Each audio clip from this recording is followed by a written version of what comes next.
Hello, everybody. It's GW. I'm here talking again. I hope everybody's had a good time and has an enjoyable time that they've had in the last week or two. I know it's been pretty good for me. I've enjoyed it.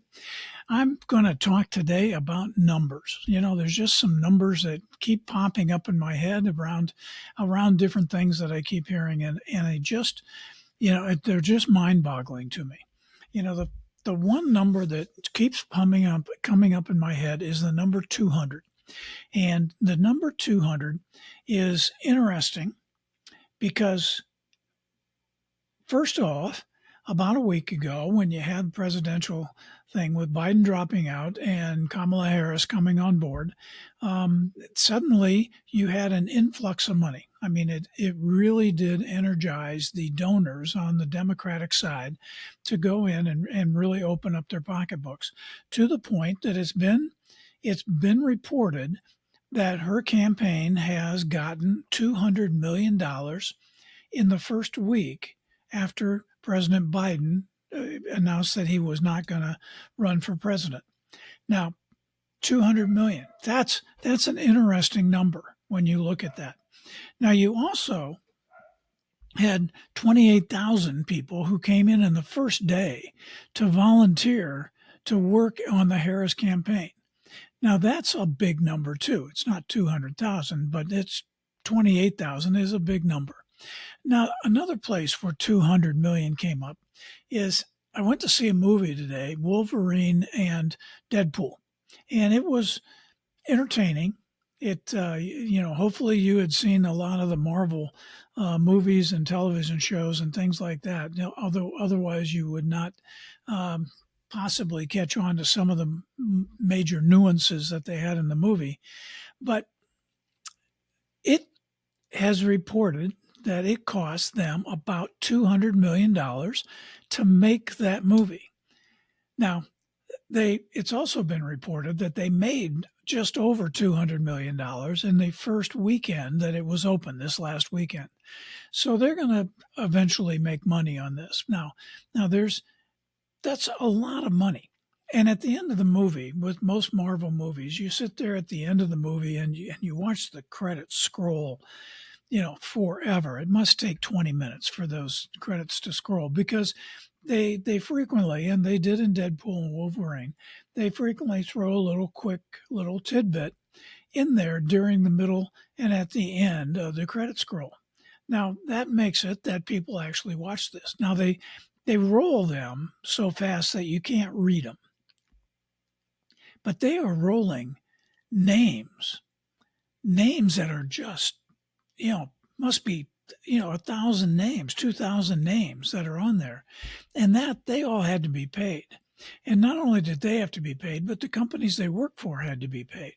So that $200 million, that paid salary for a period of time, not even a whole year salary probably, but a salary for a period of time for a lot of people. I'd love to know the number of people that are given credits for that, because there's probably an equal number of people that weren't given credits, who had some ancillary type activity that they had off to the side, even if it was just delivering the donuts every morning. I mean, who knows what it might be. So $200 million going to all the production stuff and all the editing and everything that had to be done, all the costumes that had to be made, everything else. Now, I find that number a big number. I mean, it is a big number. There's no question about that. But then you go to football, okay? And if you take a look at what $200 million will buy you in a football team, if it will buy you 4 quarterbacks. Every team has 53 players on the active roster. It has another 13 or 15, I forget the number, on the practice squad that they're having to pay.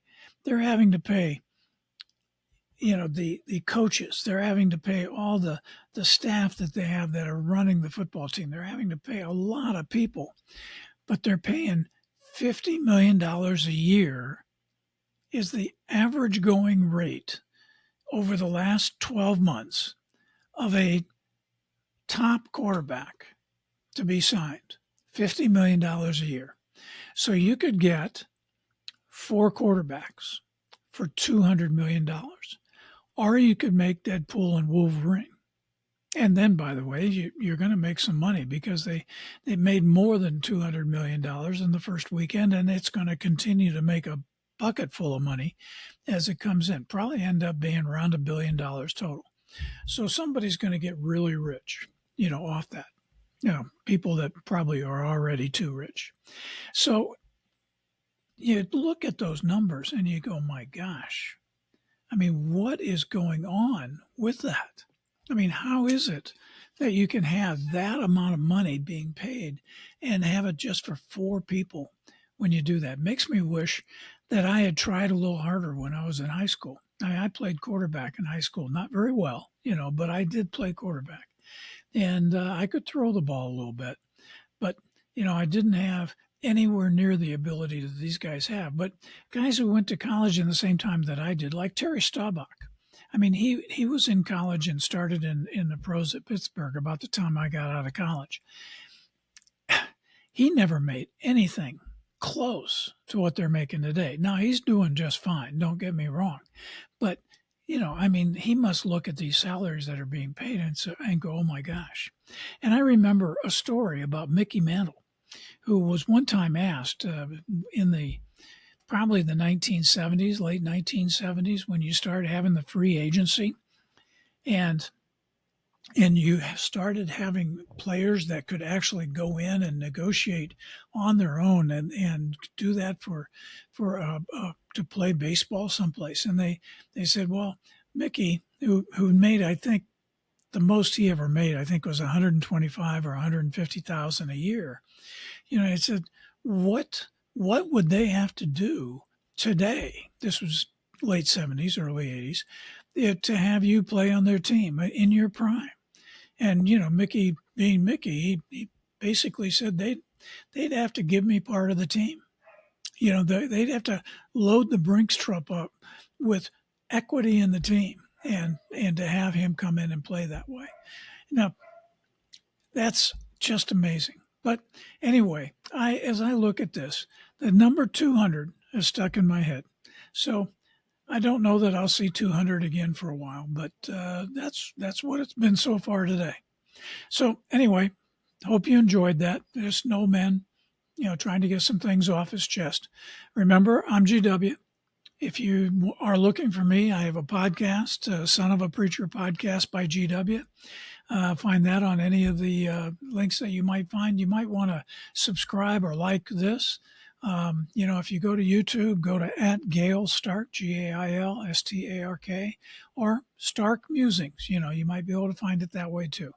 But go look at it. I throw these out every 4, 5, 6 days, and they're interesting only to me. But hopefully somebody likes them and will occasionally listen to them. So thanks a lot. Take care.